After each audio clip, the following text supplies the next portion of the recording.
திருவள்ளூர் மாவட்டம் திருத்தணி அருகே தனியார் தொழிற்சாலையில் தொழிலாளர்களிடையே ஏற்பட்ட பிரச்சினையில் ஒரு தரப்பினருக்கு ஆதரவாக பேசிய 17 வயது சிறுவனை மற்றொரு தரப்பினர் கிரிக்கெட் பேட் மற்றும் ஸ்டம்பால் சரமாரியாக தாக்கிய வீடியோ காட்சிகள் வெளியாகியுள்ளது.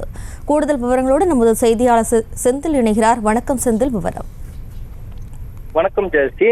திருத்தணி அருகே கோரமங்கலம் காலனியைச் சேர்ந்த குமார், திருக்குனூர் காலனியைச் சேர்ந்த விமல்ராஜ் இருவரும் சென்னை அருகே ஸ்ரீபெரும்புத்தூர் பகுதியில் உள்ள தனியார் தொழிற்சாலையில் வேலை செய்து வருகின்றனர். இவர்கள் திருத்தணியிலிருந்து செல்லக்கூடிய தொழிற்சாலைக்கு சொந்தமான பேருந்தில் பயணம் செய்யும் போது சீட் பிடிப்பதில் தகராறு ஏற்பட்டு இருவருக்குள்ள அடிதடியாக மாறியுள்ளது. இச்சம்பவம் தொடர்பாக கோரமங்கலம் காலனியைச் சேர்ந்த சஞ்சய் என்ற சிறுவனை மடக்கி திருக்குனூர் காலனியைச் சேர்ந்த இளைஞர்கள் மடக்கி அவரை அழைத்துச் சென்று கிரிக்கெட் மைதானத்தில் வைத்து ஸ்டெம்ப் மற்றும் பேட்டால் அடித்து தாக்கம் காட்டி சமூக வலைதளங்களில் வைரலாகி வருகிறது. இச்சம்பவம் தொடர்பாக திருத்தணி போலீசார் வழக்கு பதிவு செய்து திருக்குனூர் காலனியைச் சேர்ந்த 4 இளைஞர்களை பிடித்து விசாரணை மேற்கொண்டு வருகின்றனர்.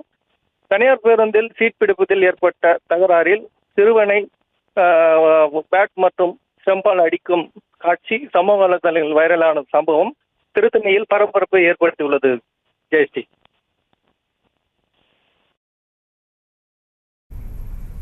விவரங்களுக்கு நன்றி செந்தில். செய்திகளை உடனுக்குடனும் துல்லியமாகவும் தெரிந்து கொள்ள சப்ஸ்கிரைப் பண்ணுங்க.